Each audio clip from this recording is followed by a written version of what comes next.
Music World Radio. Your music, your world, your radio.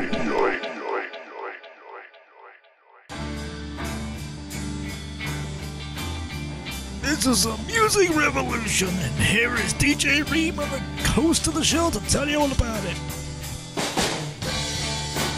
This is the Music Revolution show, throwing the spotlight on bands. From great music classics to the unsigned bands, on Music World Radio. This is the music revolution, giving the spotlight and bands to shine. This is the music revolution on www.musicworldradio.com on Mondays at 8 o'clock. Oh yeah. Thanks! I'll read it. Enjoy it!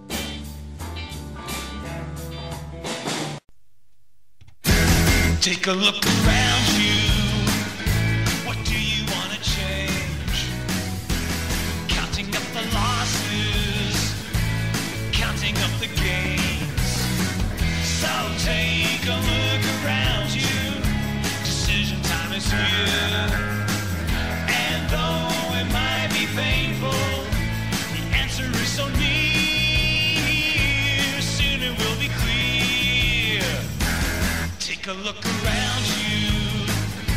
Where do you want to go? Fight against the currents or travel with the flow. So take a look around you at all you love and hate, and weigh the two together. Decide, is this your fate? Or plan your great escape.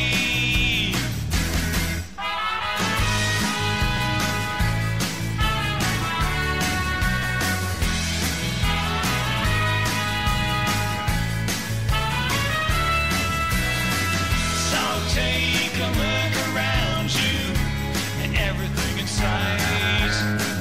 You've seen it all before. Now hold it to the light. Decide which way is right. Take a look around you.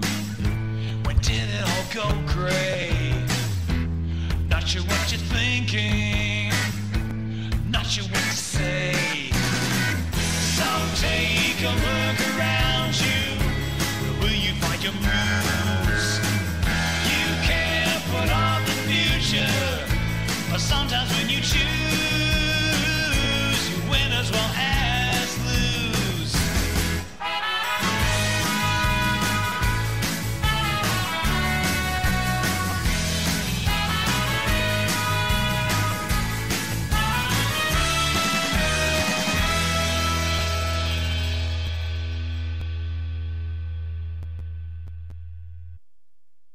Hello everybody, and very warm welcome everybody on musicworldradio.com. That was Take a Look Around You, which sounds a bit like Billy Bragg in a way, and also we've been talking about International Pop Overthrow, which has actually appeared twice at. But let's go to T.C Folkpunk in Toronto, shall we? Here we go. Hello. How are you? Well, you can concentrate a bit on your new album, of course, and Every Cloud Has Sulphur Line, which I thought was pretty cool. And that's actually a lyric I noticed of the actual trackers on the EP, which I really like actually, when somebody does something different to the title of an album or something, or just doesn't stick with their track titles on it.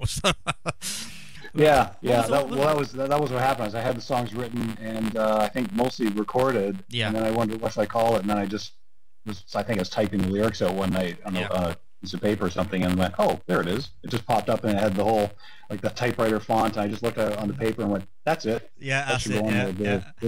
That's really cool, because I was listening to the track and thought, oh, that's where he got it from. Aha. It's always this stupid interview question. Oh, where did you get your name from, sir? Oh, yeah, of course, sir.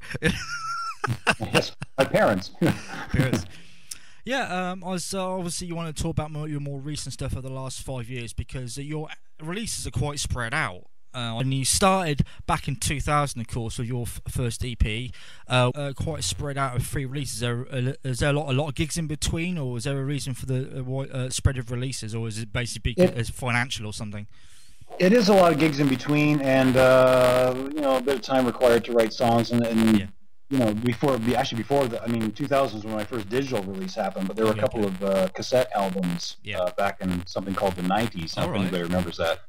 It is a matter of a lot of gigs and a lot of other stuff happening. I mean, you put out a CD and then you take off your musician hat and put on your self-promoter hat for a couple of years and try to get out to as many places as possible. And also I prefer to write some songs and then set them aside and then come back to them and just sort of double check and see if there's anything that needs to be fixed, because a lot of times you write a song and then it's you think it's ready, but then after you play it for a couple of months, and slip it into gigs, you sort of think, no, that line, I cringe when I have to sing that line, so I better rewrite that. So it's just I just work it and rework it a couple of times. Because with the new album, I noticed there's quite a comparison with recording. Not the lyrics, obviously, they kind of stay the same obviously as you go. Obviously, you write about real life and things. And the first album is a bit of a mixture, kind of going for. It basically sounds a little like in a recording and lyric recording to your new album. Why was there like a leap with the middle album, so to speak? It wasn't. I don't know, it was a leap so much as a step backwards. Like I spent a lot of time with the first album because it actually took over a year from the first day I stepped in the studio until the day I finally got the thing manufactured. And so I think with the second one, I didn't want the project to drag out. I just suddenly was ready to record, and I thought, okay, I'm just going to do this. I'm going to do this fast as possible, and just and hopefully keep a bit more spontaneity. And a lot of my favorite albums have been the ones like Please Please Me or Get the Knack or some of the great punk albums where the band shows up and in one afternoon, boom, the whole album's done. And I love that because there's a certain sort of cohesiveness you get to the project when it's all done in one shot like that. And so the second one, Every Cloud Is a Silver Lining, I intentionally thought I'm not going to go overboard on production because that's going to eat up time. I just want to go in and bang. And the whole thing was pretty much done in an afternoon, and every song on there was done in 1 or sometimes 2 takes. Because the middle album, is Every Cloud Is Silver Lining, is actually really what you do live, isn't it? It's not much different. Obviously, you're not recording live events and putting them on CD, but it's just pretty much, That's pretty much how I sound live. And that was the other thing too, is I had the first album, and it had a little more instrumentation and was a bit more dressed up. But then, because you want to use that to sort of get gigs or to send out to festivals or something, and then if they listen to that and then you show up and you sound markedly different from what they hired, there's always most people were fine with it, but every so often somebody goes, that's not really what we thought we were getting, but okay. So I wanted to have a sort of a package that was kind of representative of the live sound as well. But what I want to talk about as well, of course, is International Pop Overthrow. You've been doing a few things with, including last year you went to Liverpool over here. And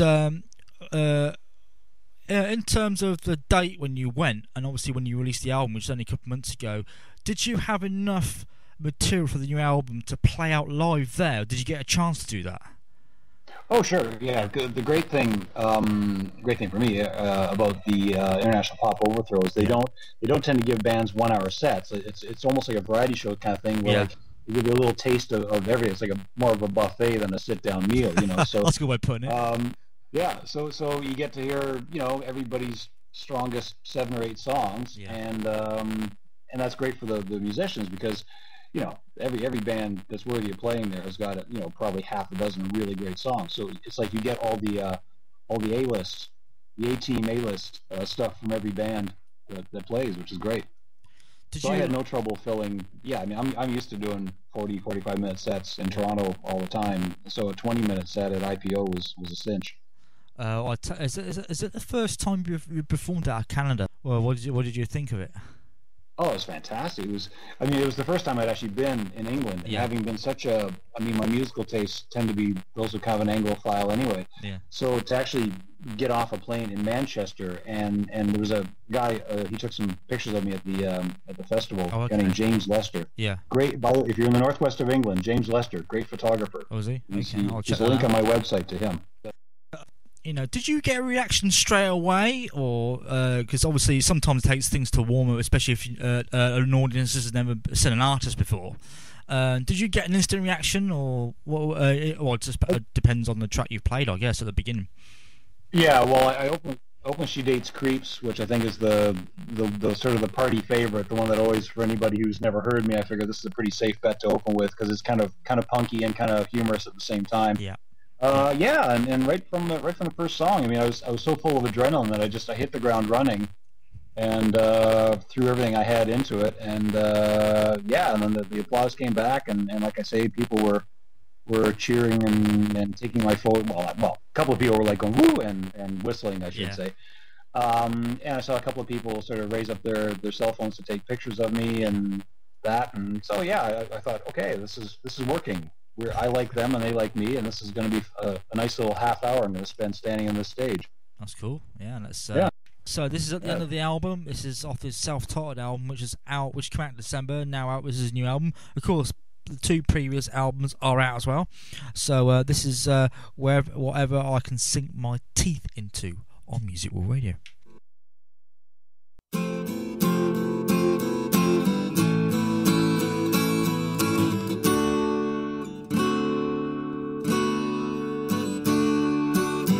You need to be broken down. No words can be spoken now to alleviate all the downs and corner my runaround. Stop it for Christ's sake. My heart is at stake. You will never be aware if you sit and blindly stare down.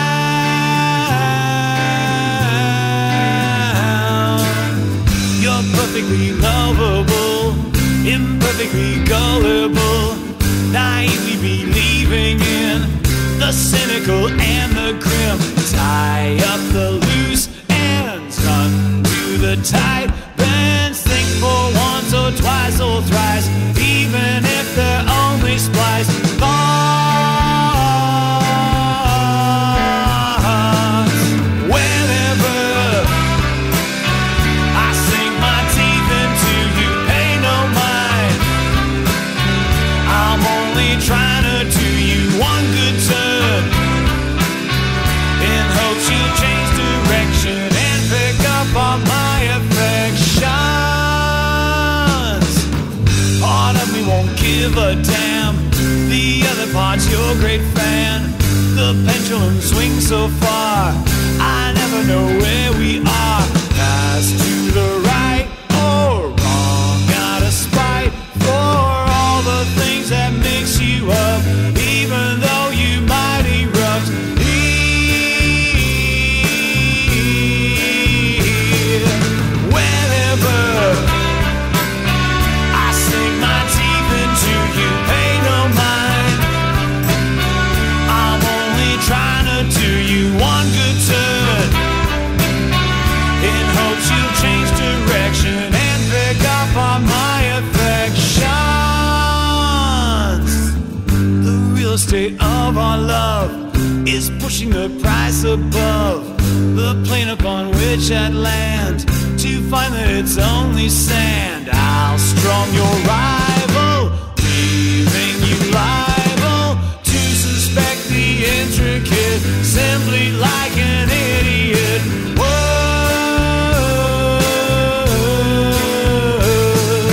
Whenever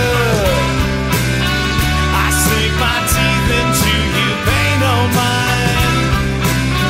I'm only trying to do you one good turn, in hopes you change direction and pick up on my affection.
many thanks, Tim, for talking to us for the last few hours. I know it's earlier there, well, not that early, but do you want to plug yourself before we go?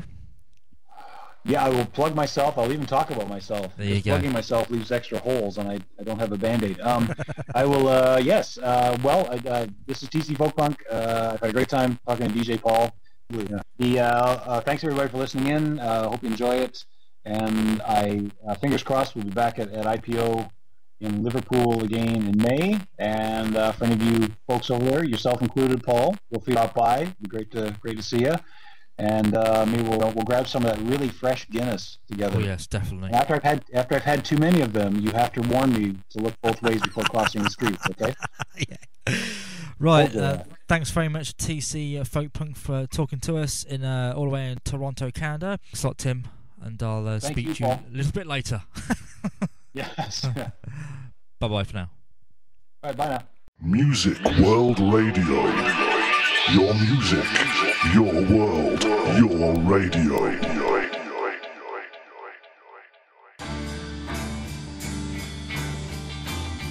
This is a music revolution, and here is DJ Readman, the host of the show, to tell you all about it. This is the Music Revolution show, throwing the spotlight on bands. From great music classics to the unsigned bands, on Music World Radio. This is the music revolution, giving the spotlight and bands to shine.